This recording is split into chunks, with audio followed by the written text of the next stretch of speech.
So over the past few years with the New York Post and SNY digital partnership, we've brought you videos about some of the greatest moments in New York sports history. Today, I have the pleasure of talking about some of those moments with a 5-time Emmy Award-winning New York sports producer and author of a new book titled The 20 Greatest Moments in New York Sports History, Our Generation of Memories from 1960 to Today.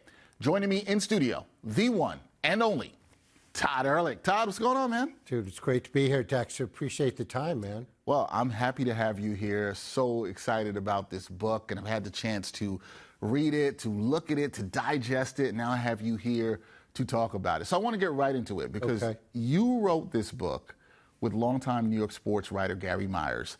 We know, you know this, sports fans, they love history. They love this. But for you, what was the inspiration in terms of writing this book? Why did you write this book? So it was really interesting. So my dad was taking me to the train station. We were running a little bit late. So I go, running into the bookstore. I grabbed 2 books just by the color, slapped down my credit card. I run to the train. I made the train, happy to tell you. So I'm sitting down, and I open up the book, and it dawns on me, sports is hyper-local. Fans love their teams more than anything. And I started thinking, I'm so lucky that I was executive producing shows at CBS at the time, and I knew a lot of these superstar athletes that made these moments. I had their numbers and personal relationships, and I thought about sports. And sports is the one thing that really galvanizes communities, because if you think about it, these games and championships are shared experiences. Whether you're at the game or watching on SNY, for example, reading about the Post, it's happening live and people are sharing it. So now people think back to their greatest moments in their life. A lot of it is these championships and these great sports moments. So I thought to myself, if I could write a book, utilize all my contacts, it could be a really interesting book with unique stories that nobody else can offer. And I did over 100 interviews with some of these athletes, broadcasters, and writers that covered these events. And my favorite thing that they said to me is, Todd, I'm going to give you a story I've never told anybody else. And that's the thing that you loved about this. Well, it's funny because we were talking about this before we started taping, right? It's just how much work goes into writing a book that I think sometimes people in the audience don't realize, right? So much work goes into this, and you did such a great job. 100 interviews, you and Gary Myers doing that together. You talked about sports galvanizing communities, Todd. And there's a power in sports and how it impacts people. And you had David Tyree, Giants fans know him, obviously. He wrote the foreword in this book, and he talked about the power of sports. Can you tell us about what he was able to share with the readers in that foreword? Well, I mean, David Tyree, he's really one of the great people that is in my life. I'm honored to say that he's a friend. He's just a great person, a solid citizen. What wasn't great for him was the Friday practice before the Super Bowl. And everybody knows that that's simply a dress rehearsal. Everything's got to be buttoned up at that point, right? So he goes through the Friday practice. He called it the worst practice he ever had. Amani Toomer told me he couldn't catch a cold during that practice. People know that Eli Manning won 2 Super Bowls, should be in the Hall of Fame. He should be in the Hall of Fame, people, and he's going to be with those 2 Super Bowls over Brady. What they don't know, because he was quiet, is what a leader he was. So he went up to Tyree after that practice, and he said, you know what, David, you're a gamer. I know you're going to be ready. And both Tyree and Eli told me that. Then in the game, Eli told me on the play there was the helmet catch. He was scrambling around, and he said, if you don't trust your guys, you'll hesitate. Think about if he hesitated on that pass. It's intercepted. The Giants never win. The Super Bowl, he doesn't hit plaques for the touchdown. They don't do the defensive stop, and they don't stop the Patriots from going undefeated and winning a Super Bowl. So he trusted him. He put it up there. Tyreek came up with the single greatest moment in Super Bowl history with the helmet catch. So I asked him, I said, David, I'm sure that every day somebody comes up to you and asks you about the helmet catch. Are there any stories that stand out to you? And he said, yes. He said, Todd, one fan came up to me and he said, you know what? Our grandfather was sadly on his deathbed. They gave him less than a month to live. We all wanted to watch the Super Bowl together because we were huge Giant fans. He said the joy that he got from watching the helmet catch and seeing the Giants win, he lived another 6 months, And the grandson and the family credited that championship with extending his life, or at least they perceived it to extend his life through the joy that he got and the joy that the family got. And Tyree said it's the most humbling thing that anybody has ever said to him. And so that's the power of sports, and it was just so touching that he was willing to share that story. Yeah, it was beautiful that he was able to share that in the forward for this book, and I think it really does speak to the power of sports in that, and I'm glad it touched David Tyree in a way to also share it with other people, and hopefully it touched them in that way. In this book, you've got a couple of football memories, right? And I want to start, we just talked about the Giants, so let's go back to the Giants. And we talk about their first Super Bowl that they won. What makes that first Super Bowl win for the Giants such a good moment or good place in history in terms of New York sports? So it's like a lot of the moments in the book. Long-suffering fan base. It had been 30 years since the Giants had won a championship, and they had never won a Super Bowl. So they go into Super Bowl 21. Sims, 22 for 25, probably the greatest performance ever by a quarterback in a Super Bowl. Phil McConkey catches a touchdown pass. So Phil told me he had two dreams in life. One was to be a pilot. The second was to win a Super Bowl championship. So he was a little guy, petite, if you will. So McConkey goes, you know what? I'm going to go for the pilot thing first. Joins the Navy, plays football there, becomes a pilot, comes out. At 27, he goes, I'm going to go after my other dream. Makes the Giants, as I just said, scored a touchdown in the Super Bowl. So there he is standing on the sidelines, and he's watching the clock. 3, 2, 1. His second dream comes through. He goes running out onto the field, and he's behind Sims, right? And he looks down, and he sees a .355 Magnum. So he picks it up, and his military training kicks in, and he keeps it focused to the ground to keep it safe. A security guard comes up, takes the gun from him. In the post-game press conference, the guys, came up to him. They said the CBS switchboard lit up. People were like, what is McConkey doing with a gun in his helmet, right? So his answer was, let's see, played in a Super Bowl, scored a touchdown, won a championship, and saved some lives. All in a day's work, he said. All in a day's work there. See, that's pretty good. See, those are the stories behind the stories that sometimes people don't know or right. don't get. I want to move on because we got a lot of other great stuff to talk about. But in the second chapter of this book, I think this one's got to be a lock for one of the greatest moments in New York sports history. It had to be there. You had the Jets winning Super Bowl III. What are some of the stories around that moment? I think everybody thinks about Broadway Joe, making the guarantee. Everybody thinks about that. But are there stories around the Jets winning that Super Bowl that people might not be aware of? Yes, so it's really interesting. So going into that game, the Jets were so overconfident that Eubank stopped practice, called a team meeting, and said, listen, no bulletin board material, nothing. Don't talk about how well we're playing, how well we're going to play in the Super Bowl, because they were huge 19-point underdogs to the mighty Colts. The NFL had never won a championship yet going to Super Bowl III. So now, Thursday night, before the Super Bowl, Touchdown Club, the player of the year is named. It's Joe Namath. He didn't think he'd have to give a speech. He thought he was going to go up and just get a trophy. Goes up to the podium, and all of a sudden, from the back of the room, somebody yells out, hey, Namath, we're going to kick your bleepity, bleepity, bleep. There was 3 bleeps. So Namath said, a little anger came out. And he said, you know what, Todd? Here's the thing. I was raised by 3 older brothers. I was taught never, ever pat yourself on the back.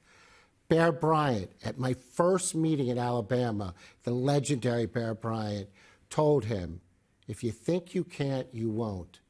And Namath said to me, that's true with everything in life. If you think you can't, you won't.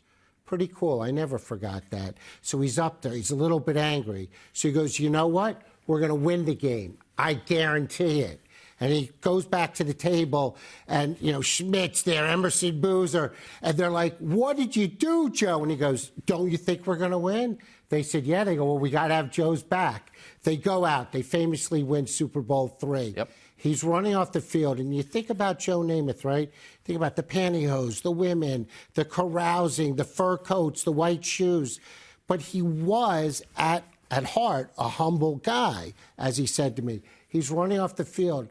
He looks up in the stands. He sees all these Jet fans, and they're going like this. He goes, Yeah, we're number one. He goes, that's what was going through my head. It was just joy and ecstasy that he made it. And so I thought getting a little insight into the persona of Joe Namath was really interesting. I think it's interesting. You know what else I take from that, Todd? I want to know about the man who said the bleepity bleeps to him.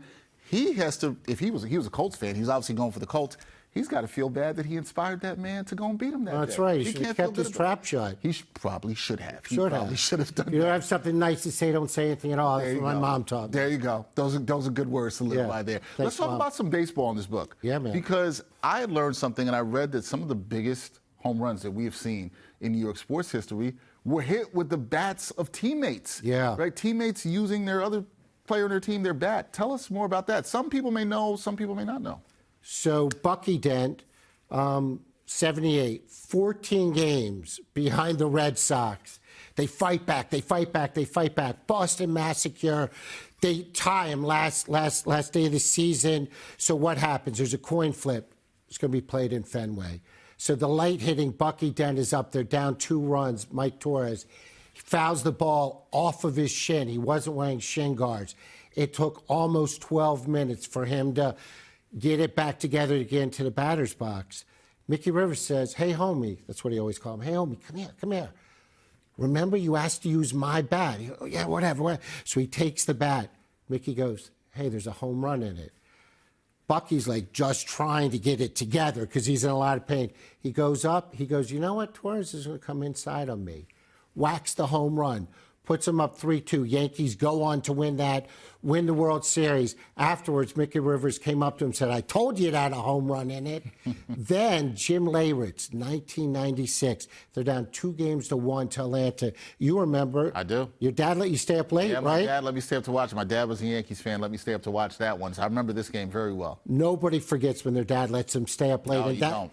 That's what this book is about, bringing families together. But let me finish the story that you asked about.